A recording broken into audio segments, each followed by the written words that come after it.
Oh, hello.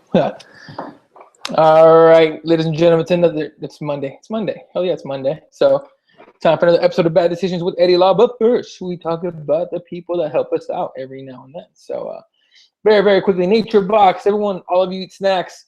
Go get yourself some good snacks, healthier for you snacks. Drop a Twinkie, pick up some sriracha cashews that are delicious, and we'll give you a stomachache if you eat 10 bags in one day. I have not done that often. Anyway, go to CrossBonesMMA.com and click on the Nature Box banner and get yourself some snacks. Also brought to you by F3 Foods. If you're trying to lose weight and get in shape, nutrition is key, ladies and gentlemen. Also getting off your fat ass and getting to the gym, it also helps a lot. But nutrition is a huge part of that. So get yourself a plan, get yourself eating right and eating good. F3 Foods has meal plans. They got choices, good fucking food, honestly. And you can get yourself some help there. Go to I can't talk. Go to the getfitprogram.com and use the code word Crossbones at checkout for a discount. That's CROSSBONES, all one word, for a discount at checkout. Help yourself out. Help us out. You guys are good peoples. Also, Troxafen. You want to get testosterone up? You want to build up some muscle? First of all, you need to eat right and work out really hard, but you also got to be really smart. So get yourself a testosterone boost. Go to CrossBonesMMA.com. Click on the banner. Get yourself some help on the store and affiliates page. And also, of course, as always, Amazon.com. If you go to CrossBonesMMA.com, look on there. There is a box. It's from Amazon. Do your regular shopping on there, ladies and gentlemen. But you don't get any price increase, anything crazy like that. Okay, don't worry. We're not trying to rip you off. However, if you shop through that little box, excuse me, I had Chipotle 5 minutes ago, like 20 minutes ago. If you shop through that little box right there, it helps us out a lot. So and you don't get charged anything extra. Just a little kickback for the website. It helps the podcast keep going, helps the website keep going, helps the entire process just go. So definitely appreciate it for that and all of our sponsors. Go to CrossBonesMMA.com and click on the store and affiliates page for details. And now, finally, because it's Monday night, welcome to Bad Decisions with Eddie Law. Now on Monday nights, just like I was saying, this is a late night MMA talk show hosted by yours truly. And we get to all the important issues in MMA. Today is going to be kind of a short show because well, it's late-ish and I gotta get up early. So anyway, of course, this is an interactive show. To make sure to hit me up on Twitter at CrossBonesMMA or myself directly at eLaw31, wherever it might be on this little bar under me. Or if you feel inclined to do so, email me, Eddie at CrossBonesMMA.com, and hell, maybe we can bring you on a show at some point. Just make sure to have Google Hangouts and a microphone and some earbuds, and we'll be good to go. So hit me up on that email. So on today's show, we're gonna recap UFC Fight Night 62 from Brazil. What the fuck happened? Hector Lombard is suspended for a year. No surprise. Well, kind of no surprise. And then, of course, the Metamorphosis card is revealed today, and the weekly rant, which some people I'm sure can already guess what it's going to be. So let's get to it. All right. UFC Fight Night 62 went down in Brazil, Rio de Janeiro, Brazil. Kicked off here. Sorry, I got a text right now. Kicked off here on the UFC Fight Pass prelims by former teammates on The Ultimate Fighter Latin America, Bentley Seiler against Freddy Serrano. It actually was a pretty good fight overall. It only lasted, it lasted 3 rounds, but Seiler ends up getting knocked out with a beautiful uppercut from Serrano, goes to sleep. Serrano gets his first win in the UFC, and I think that's his second win ever. I think he's 2-0, so good for him. After that, Jorge de Oliveira loses to Christos Giagos via submission in the first round. UFC Fight Pass prelims actually kind of better than some of the main card fights. So, if you want to see some up-and-coming guys, the UFC Fight Pass prelims are actually pretty good to stick on, as are the prelims, the regular ones. But regardless, the really young ones with some potential get put on Fight Pass. Always watch those. At least I do. All right, on the Fox Sports 2 prelims, Leonardo Mafra wins a decision over Ken Carrizosa. After that, we get some bullshit. Leandro Silva wins a submission victory over Drew Dober, or does he? Let's go back real quick to the Fight Pass prelims. Okay. Christos Giagos put Jorge Oliveira in a I think it was a rear naked choke, and it took the ref forever to notice a tap and stop the fight. That was bad enough. That was bad enough. There's a reason I'm not blowing up on that one, okay? Because that right there was incompetence. All right, you can say that ref was a dumbass. Easily say that, right? The ref on the other fight, on the Drew Dober fight, is downright he might be as bad as a politician. He's as bad as a politician. And I'll get to it in the rant. I'm already giving you a preview of the rant, but you know, it was, if you didn't watch it, which at this point, if you go on the internet and just open your eyes, if you go on Twitter and open your eyes, you'll see something about it. Drew Dober was put in a guillotine choke by Silva and was working his way out. Now, if you know guillotine chokes, Silva, I believe Silva's legs was on the wrong side, and Dober was defending beautifully. He wasn't in danger. I mean, sure, he was feeling a little bit of it, but you know, he wasn't in danger. He was getting out.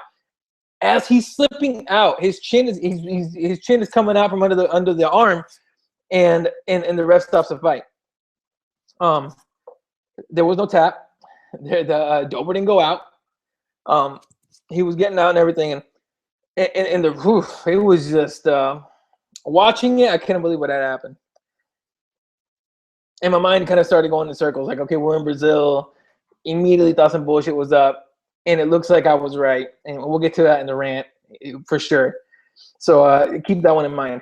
All right, after that, Kevin Salzman knocks out Katsunori Kikuno. And in the main prelim, I guess no one told Akbar Ariola that the fight was going on because Trinaldo just beat him up for 3 rounds. So Trinaldo gets a decision there. Then on the Fox Sports 1 main card, Godofredo Pepe submits Andre Tachifili.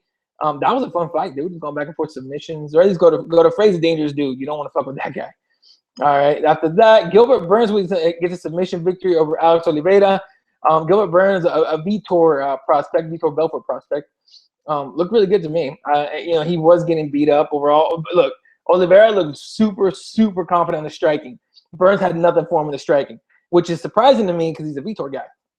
But Burns sucked it up, grinded out the submission victory. Good for him. He needed that one.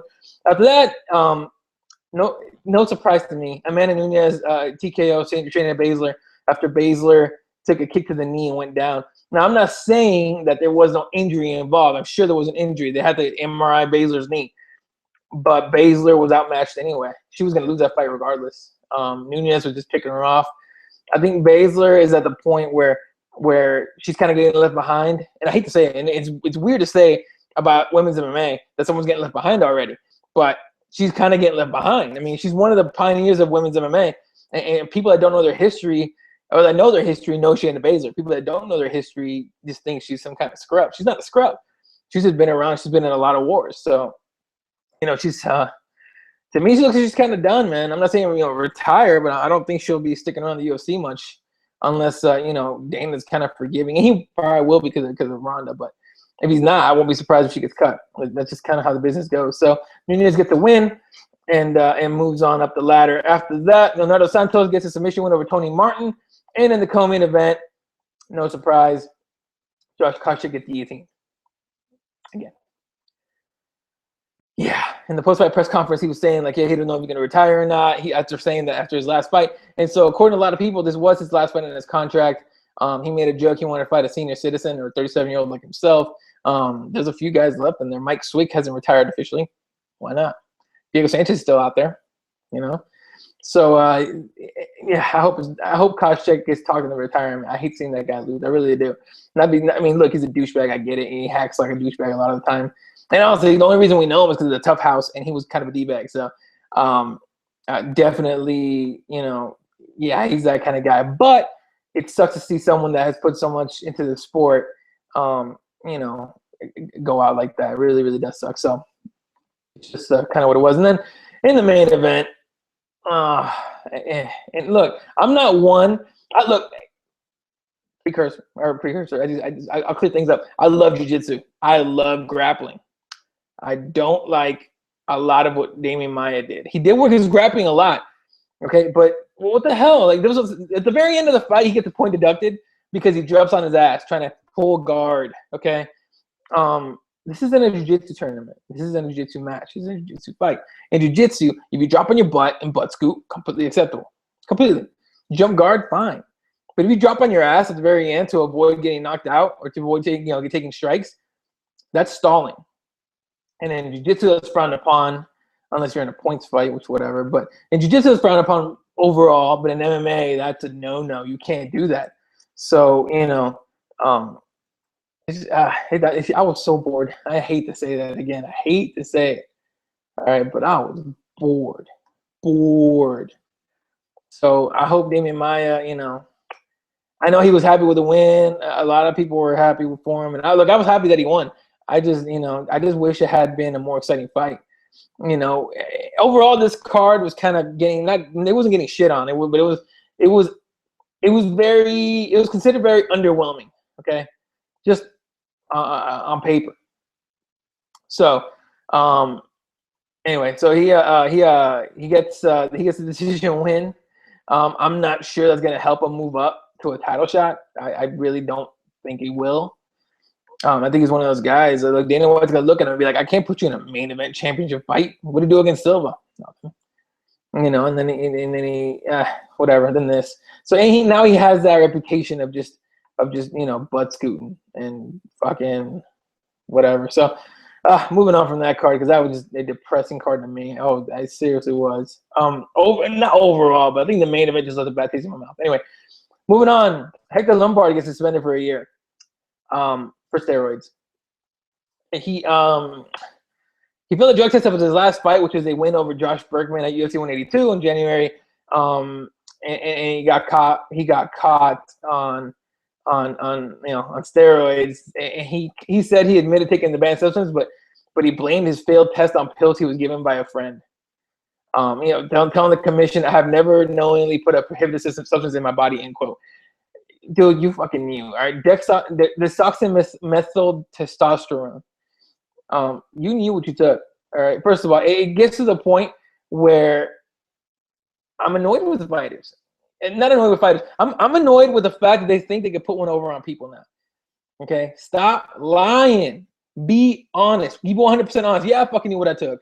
Okay, I was trying to get a win. I'm sorry. That's just what it is. We deal better with people that are honest, that cheat, than with people that lie, and they get caught. Okay, that's why Anderson Silva decided, you know what? Fucking, I'm just gonna say I did it. That's why Chael Sonnen, as hated as he was by a lot of people, other people could respect him because he cheated, but when he got caught, he's like, "Yep, you got me." Nick Diaz never lies. He's like, "Yeah, I smoke weed," and then when he got caught, well, I told you I smoke weed. So what? So it's I don't know. It's ridiculous. It's getting to the point where I'm hoping that the UFC and MMA as a whole, the whole sport and all commissions and everything, would finally, or would actually, hopefully they actually implement what they're talking about with the all the punishments they're gonna do, ban people for 2 to 4 years. Fuck yeah, you should do that. I thought for sure Lombard was gonna get 2 or 4 years, instead of get 1, and that's still a lie. He loses. First of all, they overturned the fight too. Now it's a no contest, so Josh Berkman gets that loss off his record, and he loses the $50,000 that he won. The bonus, he lost that. So, hit him in the pocket, hit him in the record, hit him in his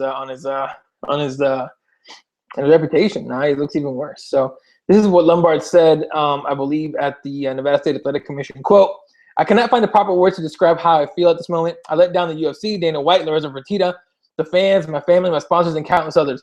I also owe an apology to my opponent, Josh Berkman. As an athlete, I owe my living by maintaining my body in peak physical condition.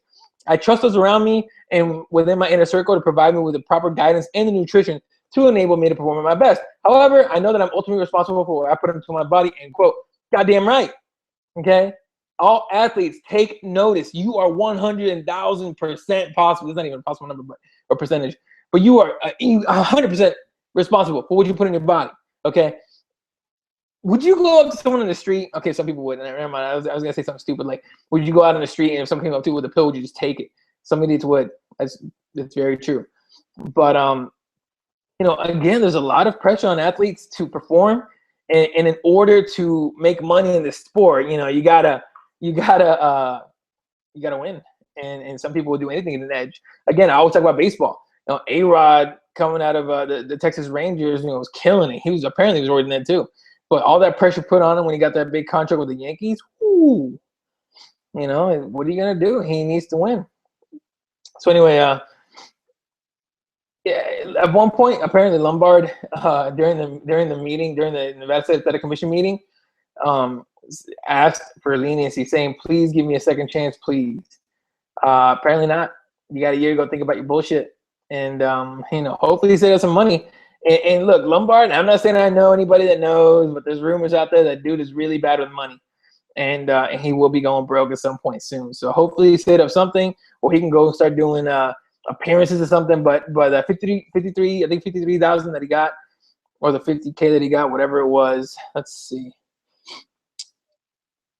Well, he lost. Ooh, look, he lost $70,000 overall. God damn. All right. Well, hope you learn to save at some point last year, motherfucker. Cause shit. All right, moving on. And like I said, it was gonna be sort of a short show, but super exciting news. Metamora 6, the whole fight card was announced. First of all, if you're like me and you waited until now, and nothing, I don't even know, they didn't announce really when tickets went on sale. But I went today to go buy tickets, and it's sold out completely. So I'm SOL, which sucks because the card is baller. Kicked off by Jeff Munson. Yes, Jeff Munson, the Jeff Munson. Taking on the Road to Metamoris champion. Metamoris has been doing kind of secret-ish, tournament, which I'm assuming they're going to put online or something so you can watch it. Kind of like a tough, But Road to Metamoris is the champion of that series, or whatever it is going to take on Jeff Munson, which I'm assuming is that Road to Metamoris is going to be released at some point. But I don't know how they're going to do it, but they got to do it soon because this card goes down on May 9th. So they got about a month and change, I think. Unless I'm way wrong and off my dates and shit, which could be because I'm exhausted at all times. My job's a motherfucker. Anyway, kicked off by Jeff Munson against the Road to Metamoris champion. After that, Clark Gracie taking on Roberto Satoshi. That's going to be baller. Okay, that's just the second fight. After that, and I'm actually going to click on the little profiles here. Xander Ribeiro, who is he's actually one of the best jiu-jitsu competitors alive on the planet. He's a black belt. I think he's under his brother. I'm assuming his name is Saulo. I think his name is Saulo. Saulo or some, I don't know. I'm sorry, I didn't do my research today. Anyway, he's a big arm bars guy. He's a big just overall, he's a killer, man. He's gonna take on one of the fun ones, Keenan Cornelius, who is a sick motherfucker coming out of Hilo, Hawaii. You've seen him pretty much every minute more, so I can't think of any other ones that he hasn't been in. I'm sure maybe one, but Keenan Cornelius is a really, really fun guy. He's tall, lanky. His flexibility gives you a lot of problems. He pulls shit in jiu-jitsu that just no one's ever seen. So definitely looking forward to that matchup. And I love how this website doesn't like to work. This is what happens when you do live TV, live whatever. Shit doesn't work. All right, here we go. All right. And then, so yeah, Ribeiro against Cornelius, that's going to be a baller fight. Look, by the way, if you haven't watched the Metamoris, and this is going to be your first one, it's a great card to jump on for sure, but you should definitely go back and watch like the one headline with Eddie Bravo and Royler Gracie. That, to me, might have been the best one I've seen. The one with Chilson and Andre Galvao, that was cool. Anyway, so then after Cornelius and Ribeiro, we get a name everyone recognizes. And a guy that I've been waiting to see him in more is Joe Lozon taking on Dylan Dennis. First of all, one of the graphics for Metamoris that they put out put Gary Tonin on there against Joe Lozon, which would have been insane. All right, that would have been sick. But Joe Lozon against Dylan Dennis is going to be sick as fuck. And in the co-main event, the return of Chael Sonnen taking on Renato Sobral, Babalu. They fought in the UFC. I think Babalu took Chael Sonnen out via triangle choke, if I remember correctly. Which apparently is Chael Sonnen's, kryptonite, because that's how, and it's still took him out. Anyway, so Chael Sonnen against Renato Sobral, Babalu is going to be sick fight, I think. Especially, I'm curious to see how good Chael Sonnen has become since taking on Galvao not too long ago. And is this going to be a regular thing for Sonnen? If it is, why not make a light heavyweight championship and see if Sonnen can jump on that, and you can have a name as your champion. That'd be great. And in the main event, Josh Barnett taking on Roberto Abreu. The War Master is back against taking on Cyborg. Another Cyborg nickname. Cyborg, I believe, has won ADCC. He's the absolute title. He won ADCC. He's got gold medals in jiu-jitsu at the IBG. I always mess this up. The IBJJF, the Nogi World Championships in 10, 11, 13, 12. You know what? I'm gonna stop bullshit. I'm gonna pull up the profiles here. Yeah, exactly. 10, 11, and 12. He's very active in high competitive jiu-jitsu, and he's a super heavyweight in the BJJ. So taking on Josh Barnett, who's a champion. He's a catch wrestler, right? But he's super good at submissions, and that's just gonna be really, really fun to watch. And it's nice to see Barnett actually stick around Metamoris. You know, last time he taken on I am so out of it. I apologize for not knowing, for forgetting the name of who we were talking last time, but Dean Lister. There you go, Dean Lister. Anyway, being I think the first guy to tap Dean Lister, which is really, really cool. So that's gonna be a Metamoris 6 card. Again, if you haven't watched Metamoris, you should. And on a side note, the Eddie Brauer Invitational, it was their one went down yesterday, was baller. All right, Gary Tonin retains his title, his EBI title. Took on his teammate Eddie Cummings, defeated him. Took on a very game Josh Hinger, who trains out of the Atos gym with Andre Galvao as his head coach.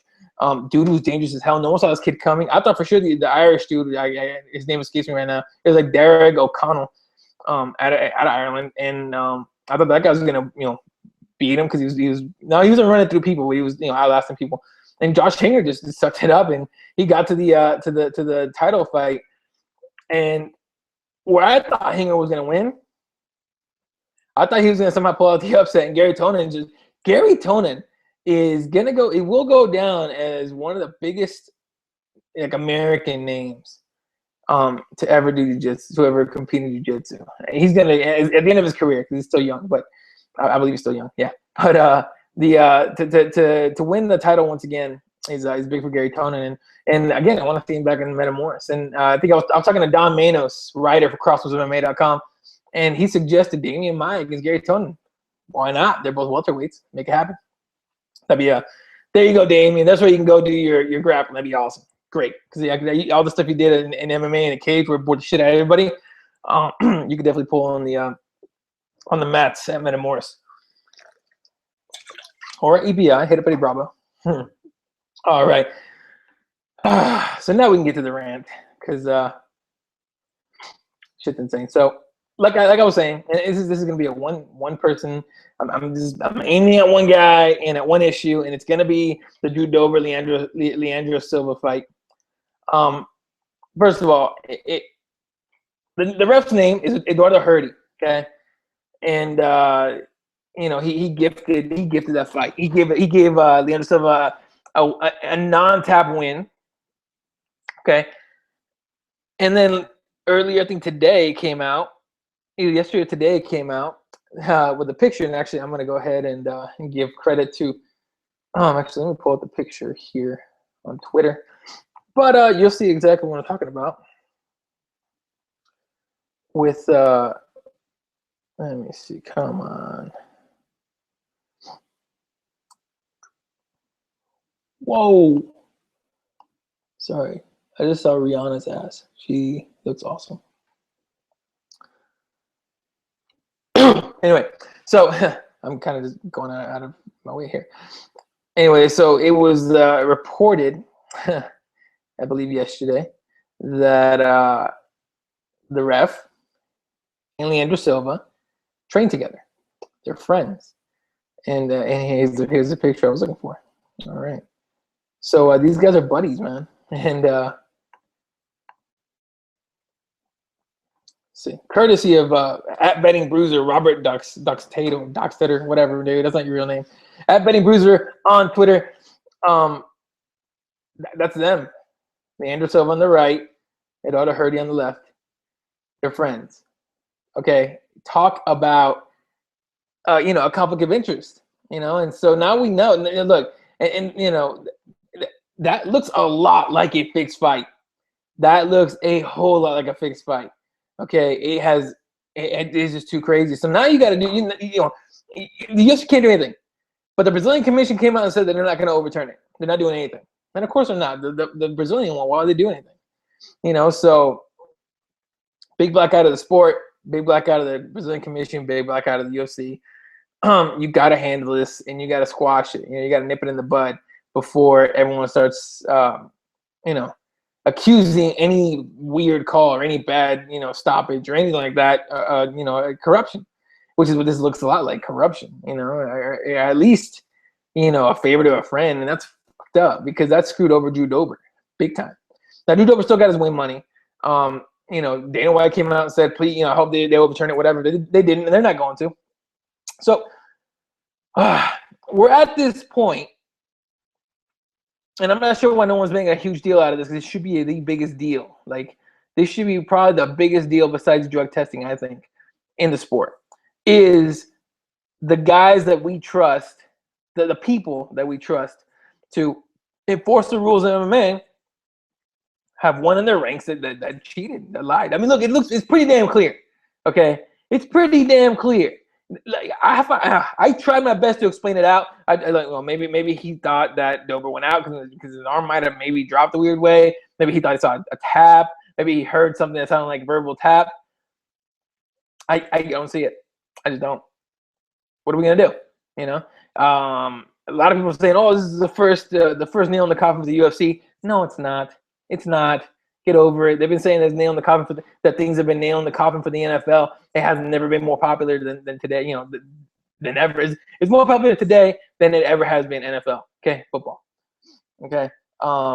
With the NBA, the Tim Donaghy thing, where he screwed my Suns out of a series win. NBA is still huge.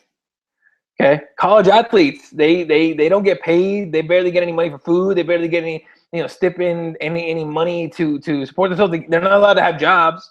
They can't earn. They can have like campus jobs, but they can't earn more than like $1,200 a year. Okay. And NCAA March Madness is going on right now, and it's huge. Okay. My point is this: UFC is going to keep going. UFC is going to keep prospering and get bigger and all that. But for a hardcore fan like myself, for the hardcore fans anywhere, it's nearly depressing to see. It is fucking depressing to see some shit like this go down, because this effectively turns that fight into like a WWE match, a pro wrestling match. To me, it looks like the ref knew what he was going to do. And Leandro Silva, unlike other competitors, he should have been like, dude, I didn't feel any tap. He should go out of his way to say, I didn't win that fight, but he didn't. He's like, oh no, I felt him go out. You fucking liar. Martial artists supposed to be honest and stand up people, but this dude's not. And look, I take it back. I'm not blaming Leandro Silva whatsoever. I'm not. But Eduardo Hardy needs to be banned from ever reffing any sport anywhere. Any sport, anywhere. Okay? You need to show officials that they're not going to get away with shit like that. That is not worth doing. Okay? You want to end your career as an official? Pull that shit. All right? But the Brazilian Commission is not going to do shit. I'm hoping the UFC does something to stop commissions from assigning this retard. Sorry, I hate to say that word, but this moron, lying thief bastard from reffing any more fights. And I don't know, man. Tweet me at Elo31. Let me know what you think should happen to that dude, because that's insanity. Oh, he's a complete twat. Hashtag complete twat, right, Andrew Reed? So, yeah, I don't know, man. That's the kind of thing that makes you think twice about covering, about doing this kind of thing anymore. It's like, I love podcasting, and I love doing the videos, and I love doing, the fight night coverage and the YouTube stuff and everything. But, when shit like this happens, when, multiple fighters get, busted for steroids, when Anderson Silva gets busted for steroids, when you get horrible decisions and everything in the sport, when you get corruption at this, like this guy, let's not use corruption. It's dishonesty. It's cheating. It's cheating, And at least that's what it looks like. I mean, there could be a complete explanation and it's super coincidence that they're buddies, but I don't buy it. I just don't. So when I see stuff like this, man, it really sucks, and I hate seeing it, and it makes me not want to, like, why would I give these guys attention? Why would I put in time and money and everything into promoting this kind of thing? So I don't know. Hopefully the UFC and MMA and as a sport as a whole, commissions everywhere take notice of this kind of crap and make a huge deal about it. As fans, we should be making a huge stink of it, and we're not. And it really sucks. It really does. Should be a huge deal. Should be talked about everywhere. So, you know, if you're in MMA media and you see this, and please make a huge stink about this. Please ask questions. Please hit up. Hopefully, Brazilian media is just all over that commission trying to figure out what the hell happened. Please hit up Eduardo Herdian and be like, dude, okay, what's up? What happened? Please hit up Leandro Silva and ask him what's up. Put pressure into finding out the truth, and put so much pressure that anyone that even thinks about doing this kind of crap, you know, thinks twice. Like, do I really want that kind of, you know, negative press, negative attention, that kind of heat on me? Hopefully not. So that's my rant. That's a little milder than usual. Usually I blow up and everything, but I'm not gonna lie, I'm a little under the weather. So that's the rant for this week. So yeah, all right, it's gonna do it for Bad Decisions. Thanks for joining me tonight for tonight's short ass episode. Remember that Bad Decisions is now on Monday nights, regardless of what the song says. If you're listening on iTunes, of course, or Stitcher. We're gonna get that changed sometime, hopefully. But I like the song a lot, so I really don't want to change it, but we'll see. Make sure to follow me on Twitter at Elaw31, as you see on the bar down here, or at CrossBonesMMA. Like the fan page on Facebook at facebook.com/CrossBonesMMA. Go to CrossBonesMMA.com for all your MMA news. Also, big shout out to a friend of the site, the good guys over at FightBookMMA.com. Check the site out. Intro music, if you're listening on your iPod or Stitcher or iTunes, is done by T. Fowler. Find him on iTunes. He's got good shit going on. Speaking of, excuse me. Speaking of iTunes and Stitcher, all of our shows on the CrossBones MMA Radio Network are available for free on SoundCloud, for free on iTunes, and for free on Stitcher. So subscribe on those platforms there to get all your CrossBones MMA Radio Network stuff, content automatically downloaded, and then add them on your iPod, go jogging, go to work, whatever. You can get 5 rounds with John and Eddie, Bad Decisions, Keyboard Warriors, and a couple more shows that are coming soon, all for free. So hit them up on your iPod and enjoy. So yeah, come back next week for another episode of Bad Decisions with Eddie Law. For all of us at CrossBonesMMA.com and CrossBonesMMA Radio, I am Eddie Law saying see you next week. And we're one day closer to death. Make it count.